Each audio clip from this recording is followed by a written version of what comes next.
Graça e paz, meu irmão e minha irmã que me ouve nessa tarde. Gostaria de compartilhar mais um tema com você nessa tarde, um tema da Palavra de Deus. Vamos falar um pouquinho nesta tarde sobre o porquê falhamos.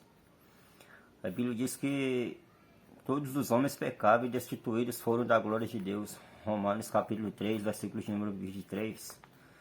Diz que todos foram destituídos, ou seja, separados de Deus, por causa do pecado, da queda do homem. Porque herdamos isso literalmente de Adão e Eva.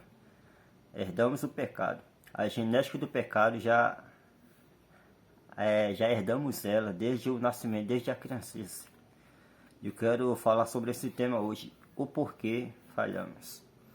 Vamos para a introdução do tema. Quantas vezes nos sentimos frustrados pelo fato de querer obedecer a Deus, mas quando menos esperamos cometemos um deslize e pecamos contra Ele?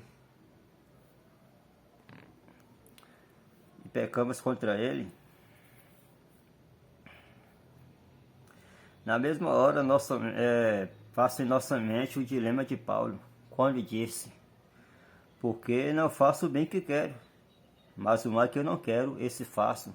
Romanos capítulo 7, versículo número 19, você pode ler esse relato de Paulo. Esse era também o dilema de Davi, que mesmo sendo um homem segundo o coração de Deus, por algumas vezes errou e consequentemente desagradou a Deus com as suas ações e atitudes. Porque somos pecadores e não estamos livres de pecar.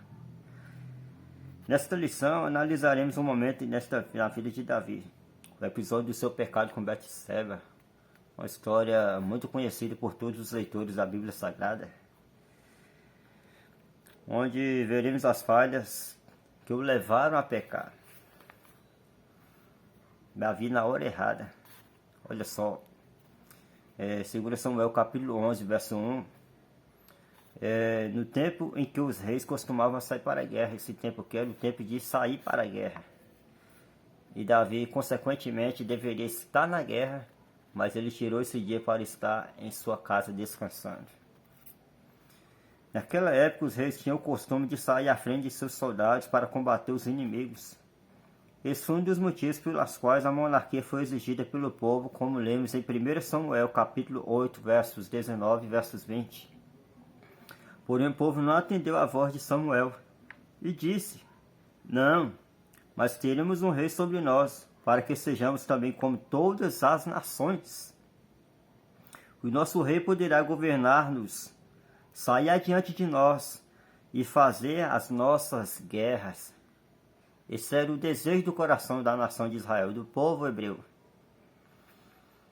O rei para o povo não deveria ser somente um estrategista que ficasse atrás de uma mesa enquanto os soldados iam para a batalha. O povo esperava um líder que fosse à frente, dando exemplo e motivação para alcançar a vitória.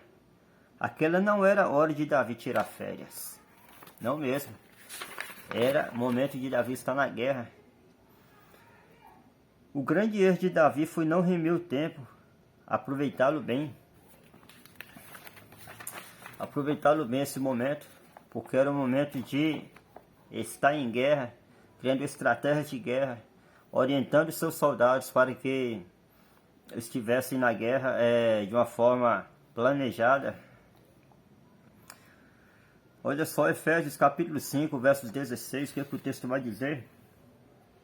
Remindo o tempo, porque os dias são maus. Pelo que não sejais insensatos, mas entendei qual seja a vontade do Senhor. Como você tem aproveitado o seu tempo, do que você tem gastado esse bem tão precioso que você tem. O dia ele é composto por 24 horas e podemos fazer uma divisão matemática de 8 horas você trabalha, 8 horas você descansa. E as 8 horas restantes, o que você tem feito dessas 8 horas?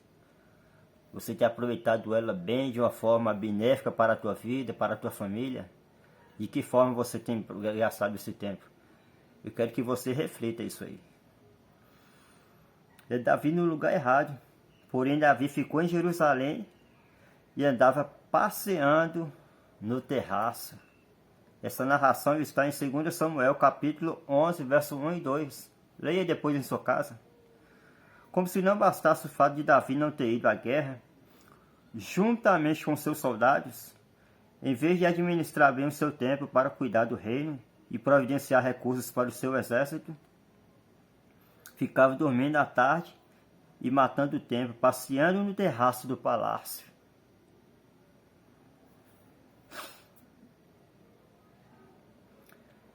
Pensando em que certamente não era na batalha do seu povo. Davi não estava aproveitando bem o seu tempo aqui. Existe um ditado popular que diz: mente vazia é a oficina do diabo. Muitas pessoas conhecem esse ditado. Se você não conhece, eu vou repetir para você. Mente vazia é a oficina do diabo. Isso é um ditado popular muito conhecido aqui no Brasil. Quando deixamos a mente vazia, nossa própria natureza pecaminosa se encarrega de procurar algo ruim para pensar. E o diabo, com toda a astúcia, se encarrega de preparar o cenário para nos enlaçar. Então, o que eu quero dizer nessa tarde com isso? Esteja sempre ocupando a tua mente com coisas que sejam positivas, que sejam benéficas.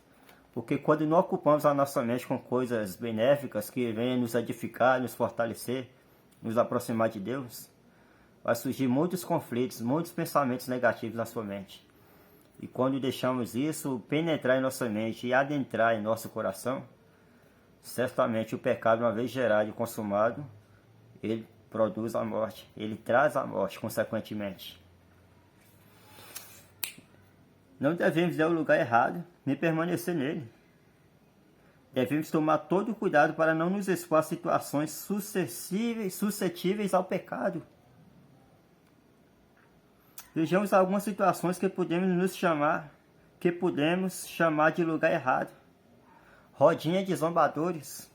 Há certos grupinhos de pessoas que devemos evitar. Estar ali é correr risco de entrar em assuntos maliciosos, fofocas e zombarias.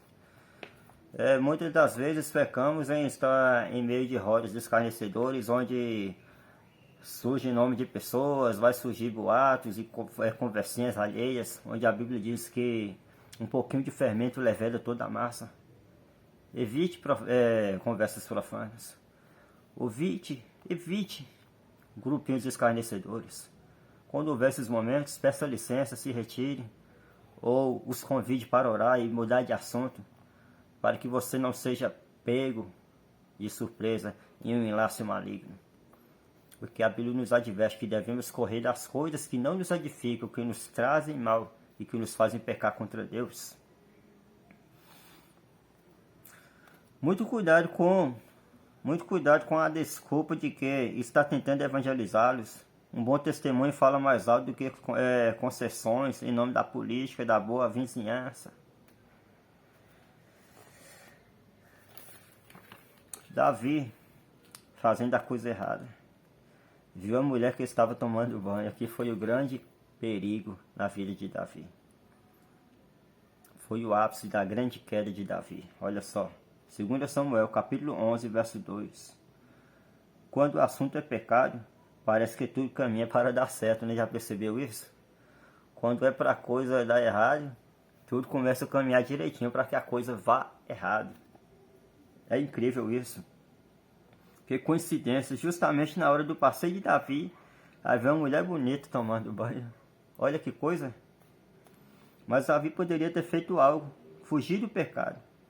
Exatamente essa orientação de Paulo em 1 Coríntios capítulo 6, versículo 18, fugir da impureza. José fez isso.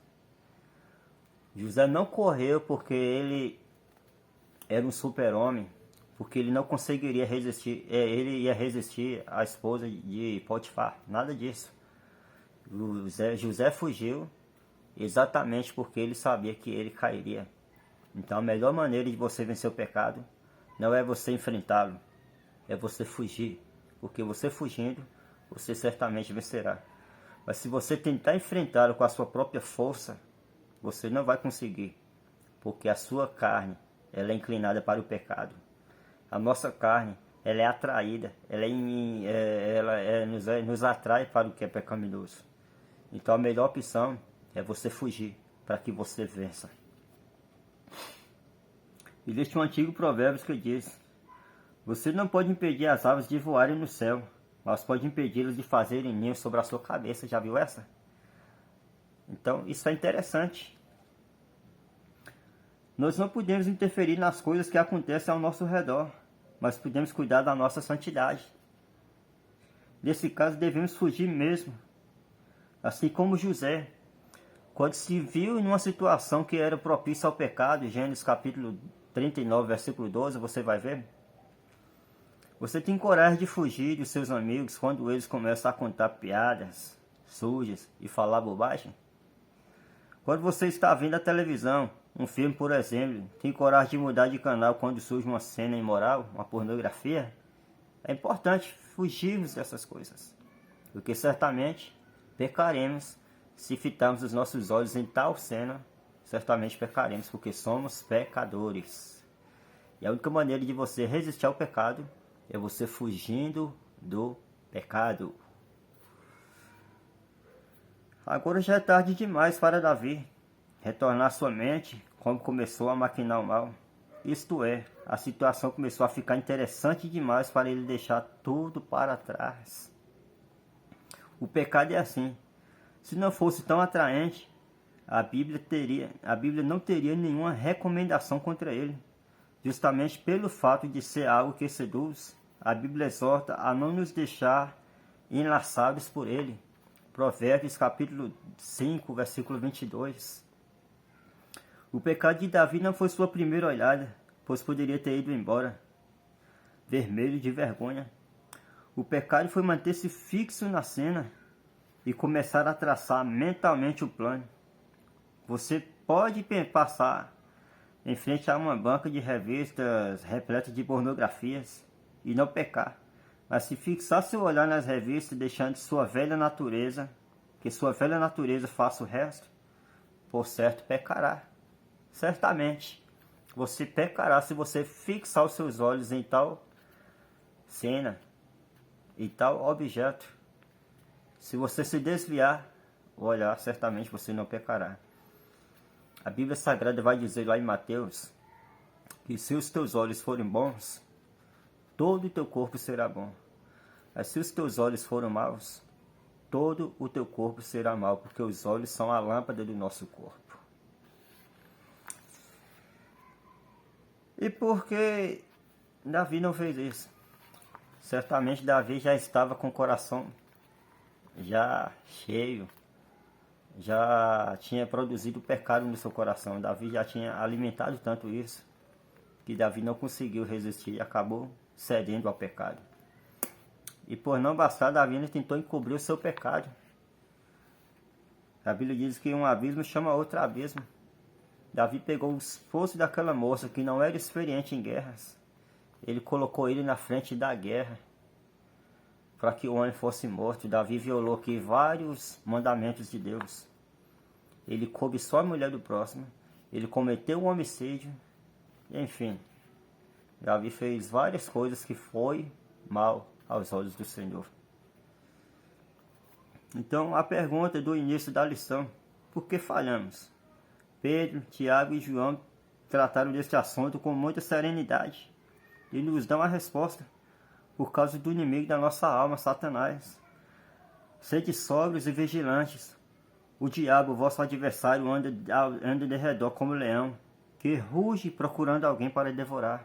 1 Pedro capítulo 5, verso 8. Por causa de nossa própria natureza pecaminosa, Tiago nos afirma que cada um é tentado pela sua própria cobiça. Quando esta o atrai e seduz, então a cobiça, depois de haver concebido, a dá à luz o pecado. E o pecado, uma vez consumado, gera a morte. Tiago capítulo 1, verso 14 e o verso 15. Então tenhamos cuidado onde frequentamos. Tenhamos cuidado com os nossos olhos. Tenhamos cuidado com o que ouvimos. Porque algumas coisas podem nos levar a nos afastarmos da presença de Deus ou a pecarmos contra Deus.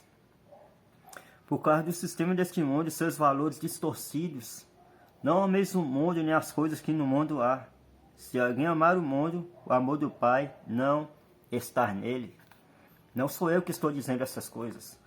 1 João, capítulo de número 2, verso 15, é a Bíblia Sagrada que está dizendo essas coisas. Estou mostrando os textos bíblicos aqui para que você possa acompanhar na tua casa, para que você possa ler depois. Porque a Bíblia diz que Deus, por intermédio de homens santos, os inspirou para que escrevesse a Bíblia Sagrada, a fim de nos repreender, nos exortar, nos instruir, a fim de que as nossas obras sejam boas e agradáveis a Deus, para nos tornarmos perfeitamente habilitados a praticar todas as boas obras, que são frutos do Espírito. As boas obras, elas são frutos do Espírito, gerado em nossas vidas. Então, o que fazer? Mais uma vez, Pedro, Tiago e João nos respondem. Com relação a Satanás, resisti-lo no poder de Deus. Não resista com a sua própria força humana, porque certamente você não vai conseguir. Mas resista no poder de Deus. Olha o que o texto sagrado vai dizer. Resiste firmes na fé. 1 Pedro 5, 9. Tiago 4, 7. Davi poderia ter resistido à tentação que certamente foi planejada por Satanás. Com relação à nossa própria natureza, purificá-la diariamente. Precisamos purificar nossa mente, ocupando-a com coisas que nos edificam, nos fortalecem, nos aproximam de Deus. Portanto, despojando-vos de toda impureza, de acúmulo de maldade, acolhei com mansidão a palavra em vós implantada, a qual é poderosa para salvar a vossa alma. Tiago, capítulo 1, verso 21. Davi deveria ter praticado o que está escrito no Salmo 119, verso 11. Ter guardado o seu coração na palavra de Deus para não pecar contra ele. Essas são algumas advertências que Deus está nos mostrando nessa tarde. Ele está nos mostrando a nossa fragilidade e que precisamos tomar o cuidado e buscarmos uma direção de Deus para não pecarmos. E se porventura o pecado bater à sua porta, corra, fuja dele, para que você não peque contra Deus, porque o pecado ele traz consequências amargas. O pecado logo de imediato ele parece ser uma coisa deliciosa, maravilhosa. Muitos até dizem, pecar é bom. Pelo contrário, eu vos digo, o pecado parece bom, ele tem aparência de bom, mas não é uma coisa boa. Depois do pecado, quando você peca, as consequências amargas, sérias, ela vem sobre a tua vida. A espada nunca apartou da casa de Davi depois disso. Depois que Davi pecou, Deus o perdoou, mas Deus não o inocentou. Porque Deus ele perdoa o nosso pecado, mas ele não nos inocenta do pecado. Então, querido, tenhamos cuidado com as nossas práticas, atitudes. Tenhamos cuidado com os ambientes onde frequentamos. Tenhamos cuidado com as nossas amizades, com quem nós andamos. Tenhamos cuidado. Ninguém peca por... Olha só. Olha o que Tiago vai dizer. Com relação a este mundo, não dá ouvidos à sua voz. Infiéis, não compreendeis que a amizade do mundo é inimiga de Deus? Isso está escrito em Tiago, capítulo 4, verso 4. Aquele, pois, que quiser ser amigo do mundo, constitui-se inimigo de Deus. Olha só. O mundo que eu estou dizendo não são pessoas, é o sistema deste mundo. Aliás, não é o cosmos, é o sistema em que vivemos.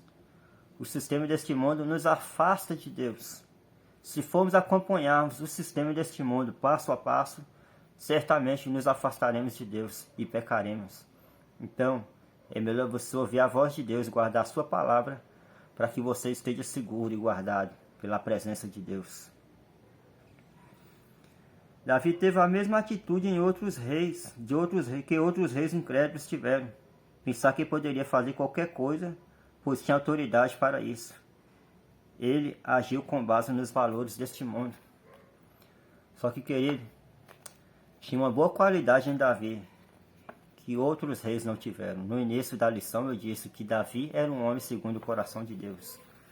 Talvez você se pergunte aí, por que que Davi se tornou um homem segundo o coração de Deus? Ele pecou tanto. Davi se tornou um homem segundo o coração de Deus, porque embora ele pecou tanto, ele tinha humildade no seu coração para reconhecer isso e se humilhar perante o Senhor Deus. Davi, após ter pecado com Betseba, e o profeta Natã repreendeu, ele se trancou com o rosto em terra 7 dias dentro do seu quarto em jejum e oração, buscando a misericórdia de Deus. É isso que eu te digo. Se você tem pecado, se prostre diante de Deus e clame pelo perdão de Deus, porque Deus ele é fiel e misericordioso para perdoar você.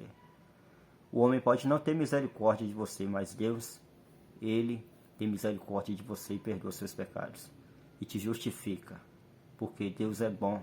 O tempo todo Deus é bom. Amém? Ninguém peca por culpa diante de Deus. Tiago capítulo 1, verso 13. Mas também não deve culpar somente o diabo pelos pecados que comete. Tiago é claro. Cada um é tentado pela sua própria cobiça. Muitas das vezes nós somos tentados por aqueles que cobiçamos anteriormente. Então é pela nossa própria cobiça que somos tentados. Então quando cobiçamos demais o dinheiro, somos tentados pelo dinheiro. Quando cobiçamos demais a prostituição, somos tentados pelo ato. Você é tentado onde você cobiça. Onde há uma cobiça, onde há uma fraqueza em você, e ele sabe disso. A única maneira de você vencer é estando debaixo da cobertura de Deus e fugindo da aparência do mal.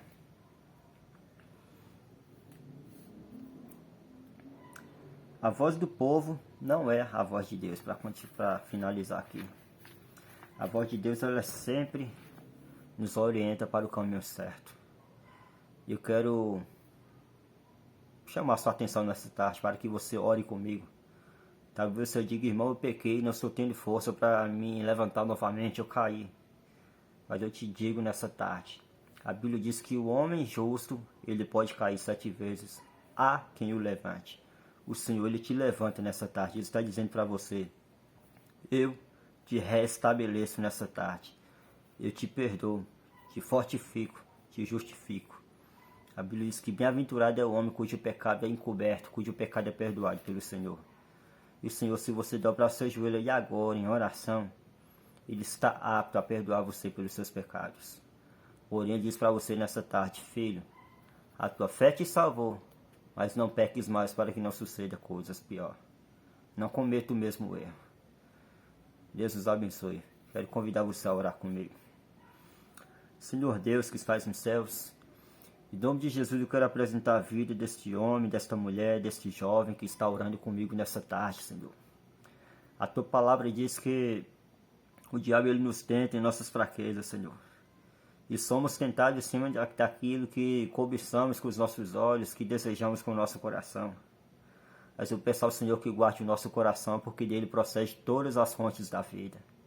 Eu peço ao Senhor para que purifique a nossa mente de toda impureza, que o Senhor possa colocar sobre a nossa mente o capacete da salvação, a couraça da fé, o escudo, a espada, que as botas de preparação do Evangelho da Paz estejam conosco, que o Senhor venha nos revestir e repreender todo jogo, todo dardo maligno.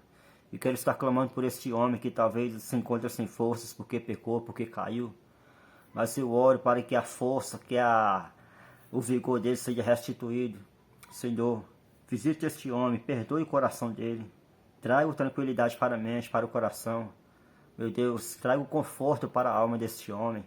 Restitua a alegria dele em tua presença, Senhor. Porque certamente se o Senhor olhasse para nós segundo as nossas iniquidades, certamente já teríamos sido consumidos. Mas a tua palavra diz que as tuas misericórdias são a causa de não sermos destruídos, pois renova-se a cada manhã em nosso favor, Senhor. Pois grande é a tua fidelidade para conosco. Eu quero estar clamando por essa pessoa. Abençoa ele de uma forma poderosa. Quebra as cadeias, as correntes que o aprisionam. Repreenda todo jugo maligno, Pai, que tem aprisionado este homem, esta mulher. Liberta ele de todo pecado, de toda opressão. Em nome de Jesus, eu profetizo a vitória na tua vida, você que me ouve. Creia e toma posse da vitória, que Deus restabelecerá a tua vida espiritual novamente. Em nome de Jesus Cristo. Creia no poder da palavra de Deus, que ela é capaz e apta de transformar o teu coração e a tua mente. Eu te abençoo em todas as áreas da tua vida, em nome de Jesus Cristo. E Deus vos abençoe.